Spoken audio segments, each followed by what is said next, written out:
This is why people fail. What is this? Well, I'll get to that here in just a minute. But until then, welcome to the Tuesday edition of the Voiceover Huddle. We hop on here every single weekday morning just to give you a little tip to grow and keep your voiceover busy or voiceover business rocking.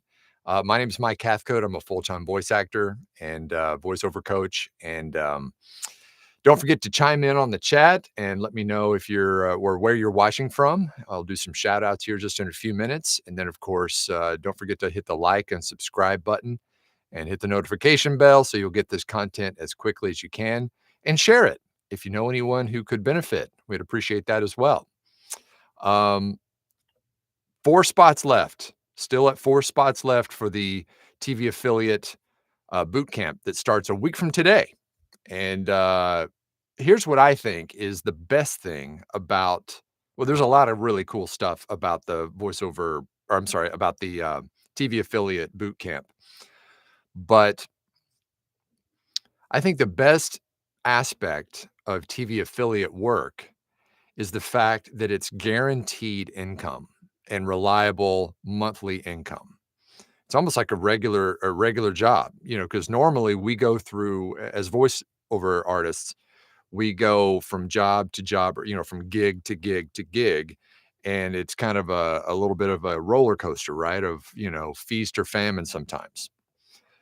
The coolest thing about TV affiliate work is that you are hired on retainer.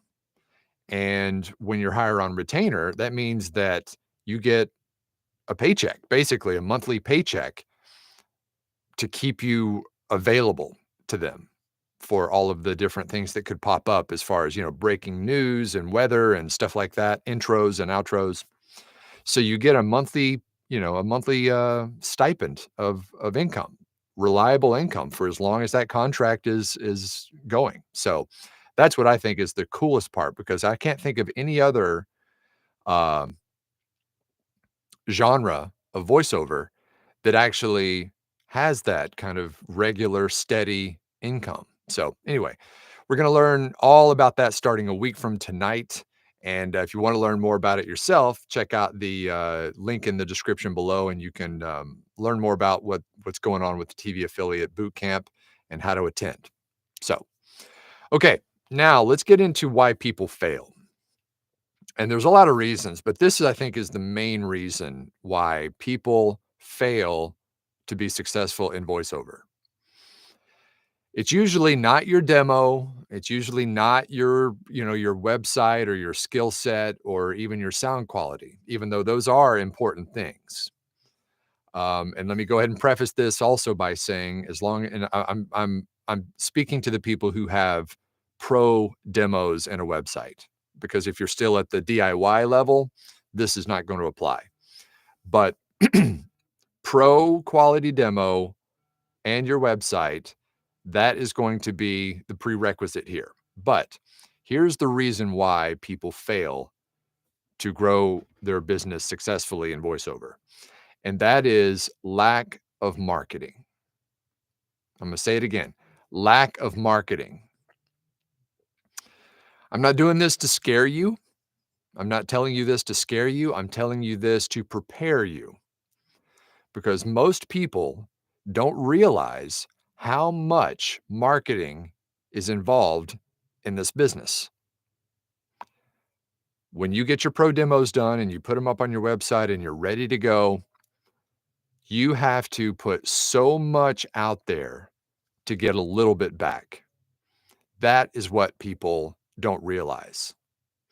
A lot of people will just rely on platforms.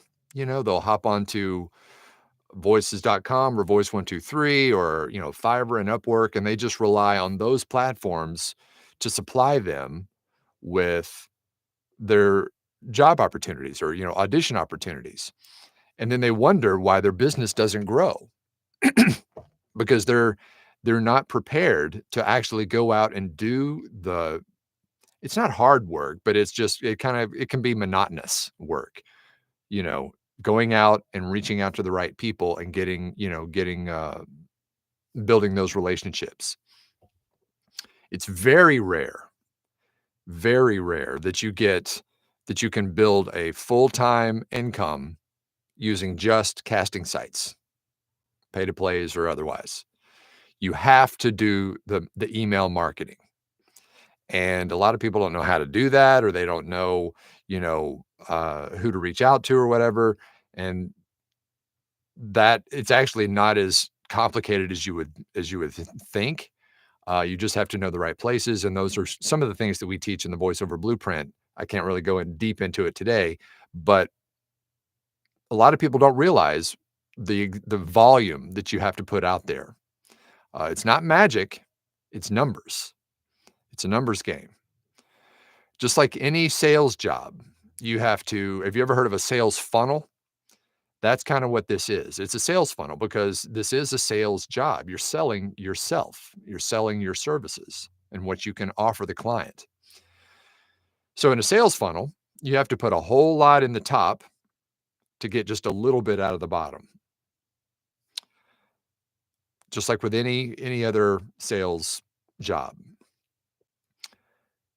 So that is why most people give up, because they put a little bit out there and then they get bummed out because they're not getting a lot of responses. Here's an example. I talked to someone pretty new. Well, I take that back. She wasn't new to voiceover. She was new to full-time voiceover. And she had been relying on a lot of platforms and places like that to get her work back when she first started. And when she first started, the jobs on those sites were plentiful. She had more than she needed. And we're talking about like Fiverr back. I mean, we're talking 5, 6 years ago before Fiverr kind of dove off the cliff. Um, she was getting plenty of work on those kind of sites. And so she didn't need to do any email marketing.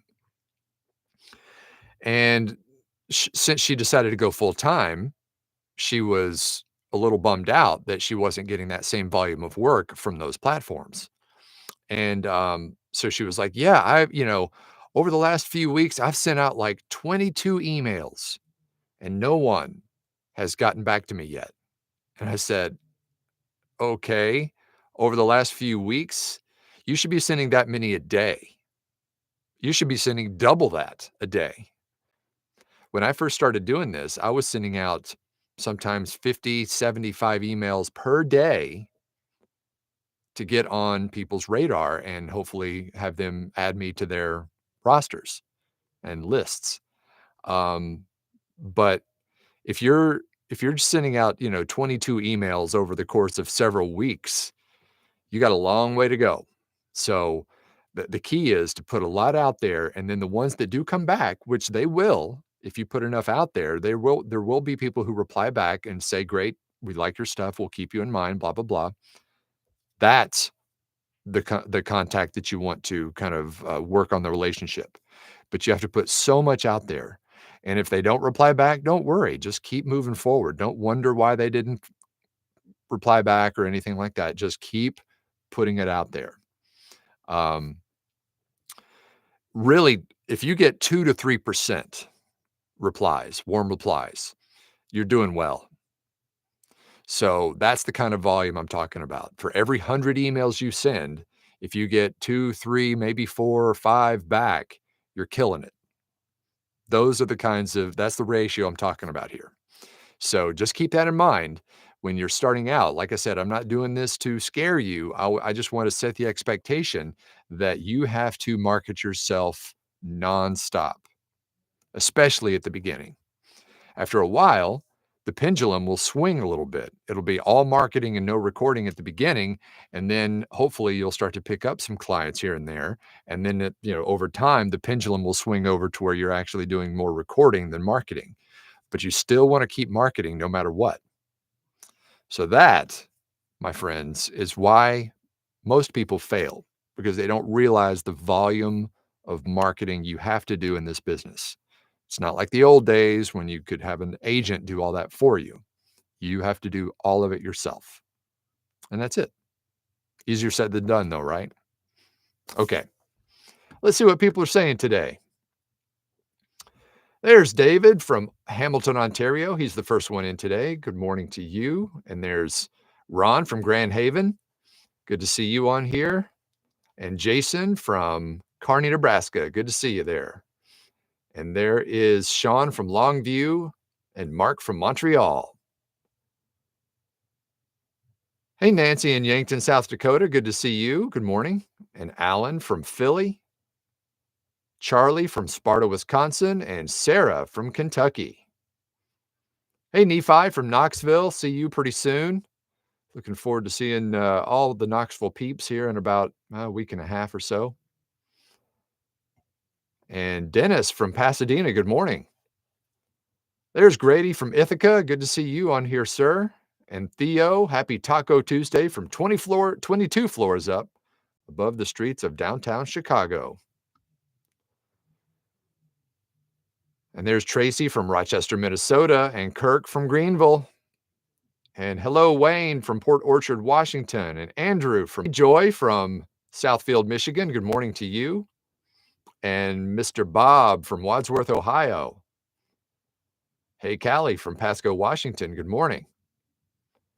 And Maria from Rhode Island. I guess it's afternoon there. And Gretchen, good morning from Adrian, Michigan. Hey, Chip Loop from sunny Sherwood, Oregon. Good to see you on here, sir. And good morning, Becky from Albion, Michigan. Hello, hello. There's old cool Keith checking in from Raleigh, North Carolina. Good to see you, Keith. And Alexis, hey-o, from Fort Worth. Ollie says, I have a Fiverr account, but can't find clients there after scoring some in the first couple of years.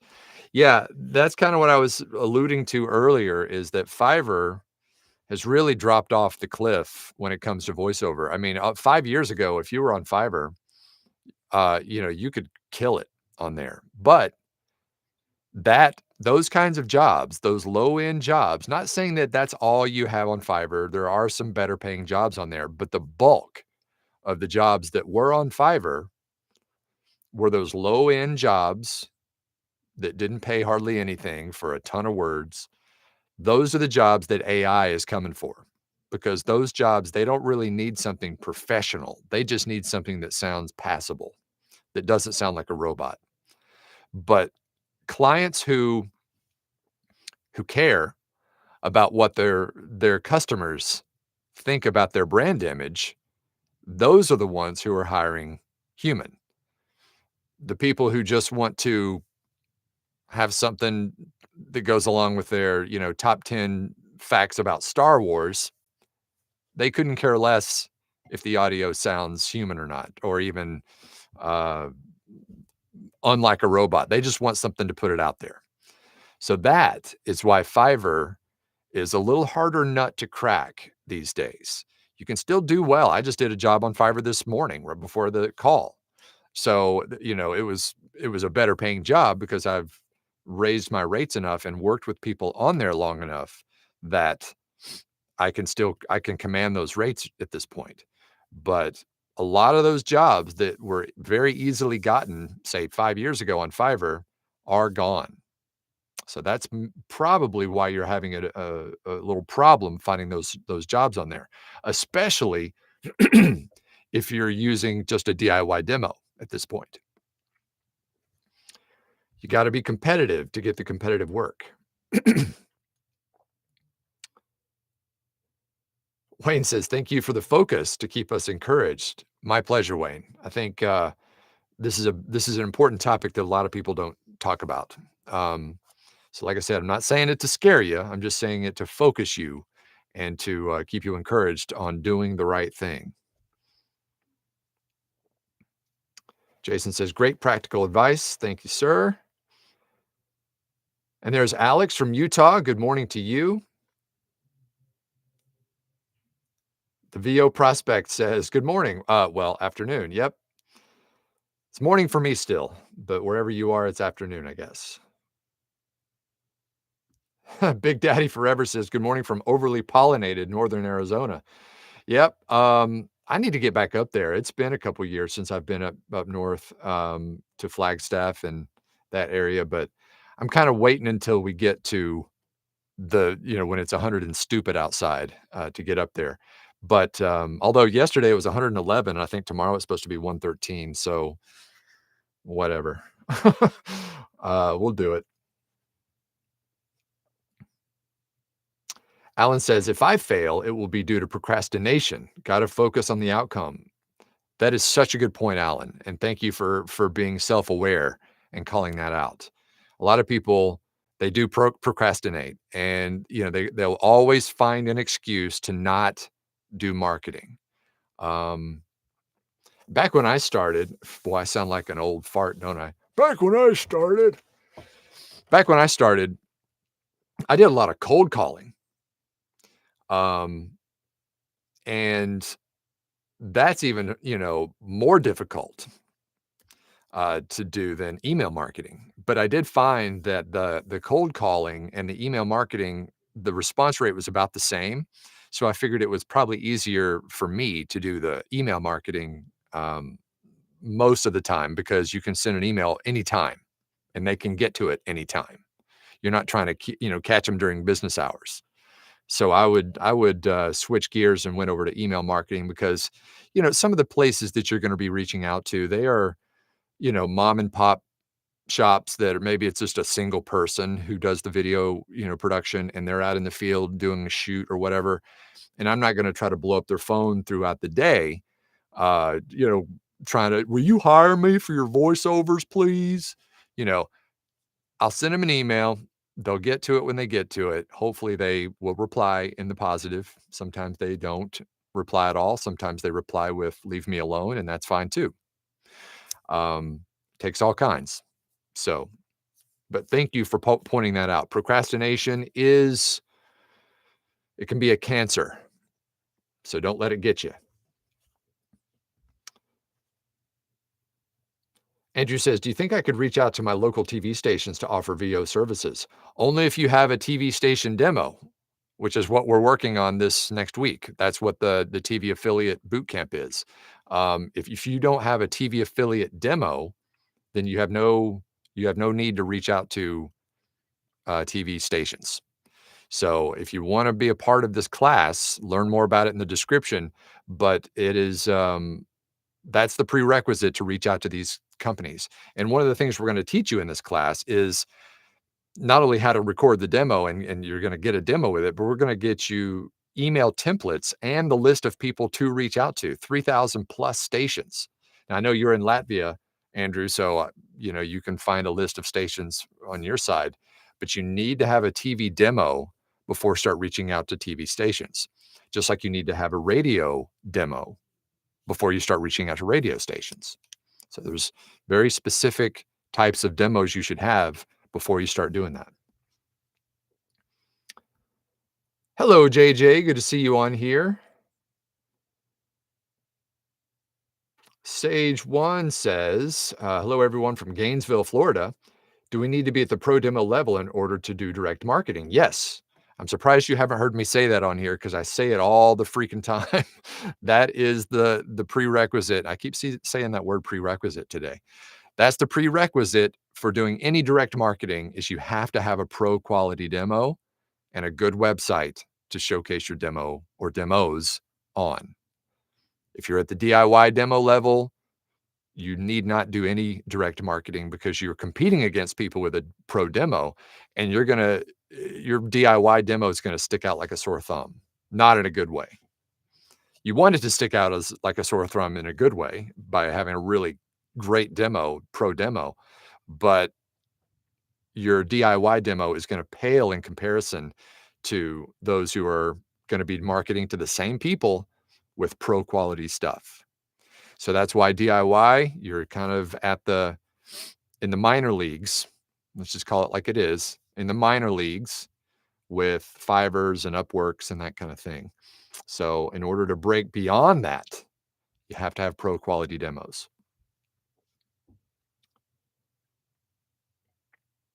There's Stephen in Atlanta. Good morning to you. Oh, good point, Chris. Chris says, and Chris is part of the blueprint. He works on our back end, all the programming and copywriting and stuff. Because Fiverr can be tricky, If you missed it, John Drennan, who was one of our faculty members in the Blueprint, did a Fiverr training on how to actually get the work that does pay well and get the work that, is still on Fiverr. He taught a class on how to do that. It is on the VoiceOver Blueprint homepage. If you go to the program page on the VoiceOver Blueprint, you'll see his class there, and he teaches everything you need to know about how to actually use Fiverr if you are still at that level and only at that level. He teaches you how to use Fiverr to actually get the work and how to, you know, optimize your profile so that you do get the work that is still on Fiverr. So if you're still having issues with Fiverr, check that out. It is on our homepage. There's Samuel from Baton Rouge. I guess it's still morning there. Good morning to you. Big Daddy Forever says, man, I can't do that heat. I know. You got to get used to it here, man. It can get rough, but like my wife always says, you don't have to shovel hot. So, just stay inside. And, that's pretty much what it is here. I mean, the summer times are the cover charge for the rest of the year because it's so nice from, like, October to May. So that's why we dig it here. All right. Well, I got an early start today because I had a couple of things that I had to have done before the huddle, but, I've got more stuff to do now after the huddle as well. So I'm gonna get to work. But thank you once again for being here on this Taco Tuesday, and, hope to see you back here tomorrow for Hump Day, and, that's it. Hope you have a good one. See you next time. Take care.